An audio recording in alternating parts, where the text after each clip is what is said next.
Students, एक मजेदार chapter probability, बहुत ही इंटरेस्टिंग, बहुत ही इजी, सिर्फ और सिर्फ 3 लाइन पे बेस्ड क्वेश्चन है। आप जितने भी क्वेश्चंस करेंगे, आप हमेशा ध्यान रखिएगा, आपको सिर्फ 3 लाइन लिखनी है। आप क्वेश्चन को ढूंढिए और उसमें देखिए कि जो भी आप कर रहे हैं, आपने एक कॉइन को टॉस किया है, आपने एक कार्ड को पिक किया है, आपने एक बॉल को उठाया है, तो जो आप कर रहे हैं उसके टोटल रिजल्ट्स कितने हैं।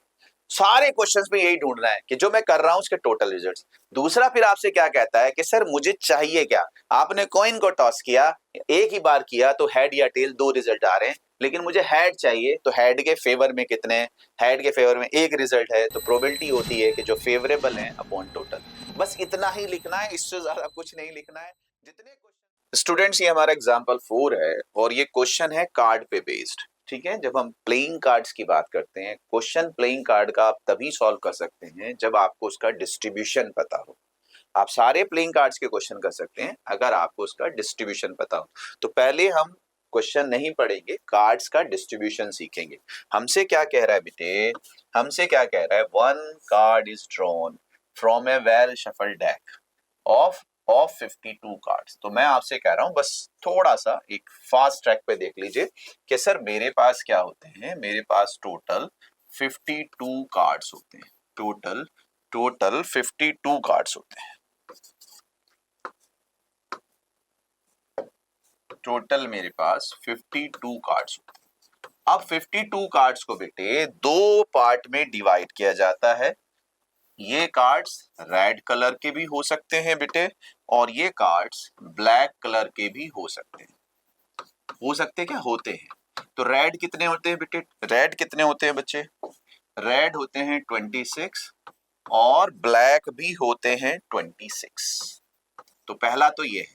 आपसे एक क्वेश्चन यहाँ पे ये भी पूछ सकता है। देखो एक क्वेश्चन, एक तो चीज मैं आपको बता दूं, इसमें तो कुछ मुश्किल ही नहीं है कि मेरे पास 52 कार्ड्स हैं। हमसे कह रहा है 1 कार्ड इज ड्रॉन। एक लाइन तो आप बिना कुछ सोचे भी लिख सकते हो, 1 card is drawn.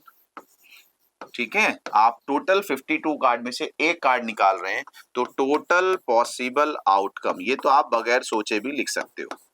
Total possible outcomes, भाई मेरे पास 52 कार्ड्स हैं, 52 कार्ड्स हैं, मुझे इसमें से एक कार्ड निकालना है, तो टोटल डिफरेंट रिजल्ट्स हो सकता है ये वाला है, ये आए, ये आए, ये आए, ये आए, ये आए। तो जितने ऑप्शंस हैं उतने ही मेरे पास, जितने कार्ड्स हैं उतने ही ऑप्शन है। तो टोटल पॉसिबल आउटकम्स इज 52। तो ये तो हर क्वेश्चन में हो जाएगा। लेकिन अगर अब आपसे, जैसे मैंने आपसे कहा मेरे पास 26 रेड है और 26 ब्लैक है, आपसे कहने लगे what is the probability of red card। तो मेरे बच्चे रेड के लिए कौन से है कि सर इनमें से कोई सा भी आ जाए तो मेरे फेवर में होगा। तो रेड के लिए फेवरेबल 26 होंगे आउट ऑफ 52, ये आपको पता होना चाहिए। खैर, इसकी बाद में बात करेंगे। तो मेरे पास क्या हुआ, 2 तरह के कार्ड्स हैं, रेड और ब्लैक। अब इसके अंदर हमारे पास मेरे बच्चे कार्ड्स को भी हम अगर डिवाइड करते हैं तो एक हमारे पास होता है डायमंड,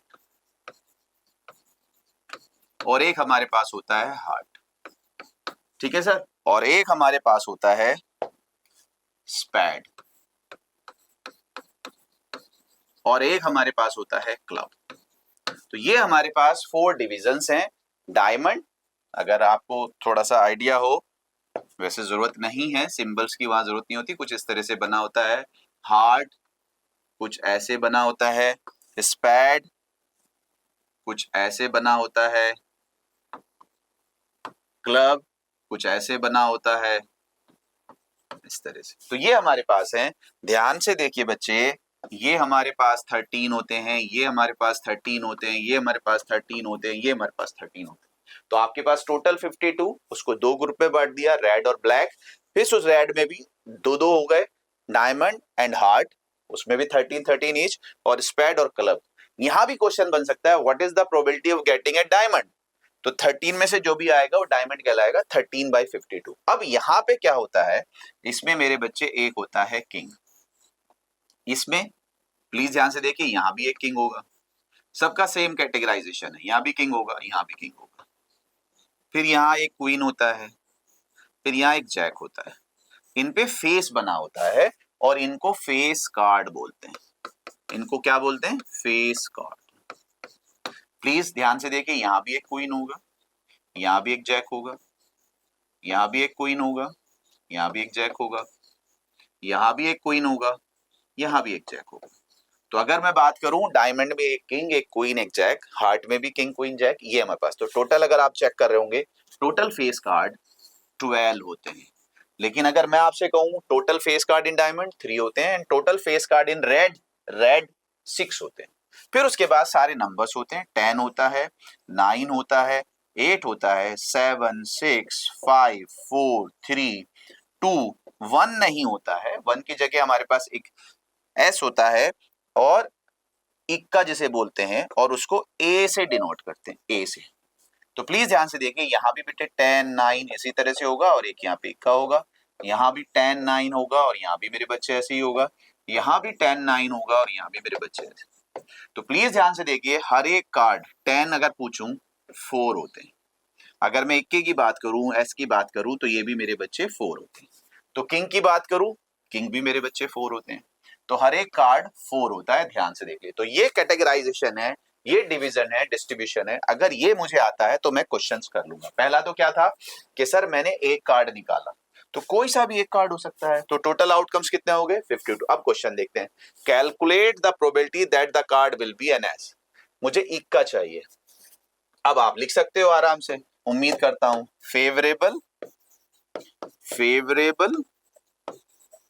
आउटकम्स 4, ठीक है सर। अब बताइए कितने होते हैं मेरे बच्चे?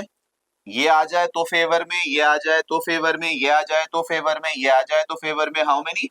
ओनली 4।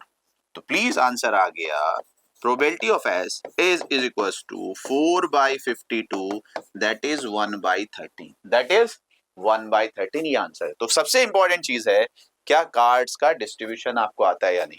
प्लीज ध्यान से देख लीजिए, दूसरा क्वेश्चन दे रहा है नॉट बी एन एस। यहाँ पे हमारे पास क्या दो चीजें हैं, एक तो ये है कि इन 4 को छोड़ के बाकी सारे आपके पास कैटेगरी, यानी 48। तो आप ऐसे भी लिख सकते हो, favourable outcomes for not an ace is 48, probability will be 48/52।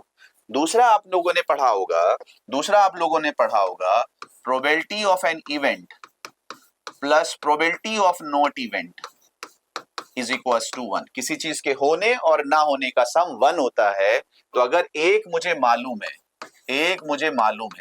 तो बेटे दूसरे को 1 में से माइनस करके कर सकते हैं, 1 में से माइनस करके कर सकते हैं। तो ये ध्यान रखिएगा, probability of not events is equals to 1 minus probability of event. तो प्लीज ये हमारे पास होगा।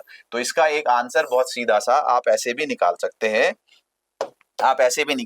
Probability of not ace is equals to 1 minus 1/13, LCM आएगा 13, 13 1 जा 13 माइनस 1 12/13।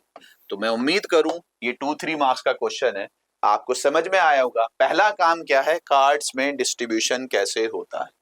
कार्ड्स का डिस्ट्रीब्यूशन समझ में आ गया। तो जब मैं एक कार्ड निकाल रहा हूं तो टोटल रिजल्ट्स कितने हैं, जो मुझे चाहिए उसके फेवर में कितने हैं। प्रोबेबिलिटी का फॉर्मूला आपको पता ही है, प्रोबेबिलिटी का फॉर्मूला होता है फेवरेबल अपॉन टोटल, कहानी खत्म। All the best.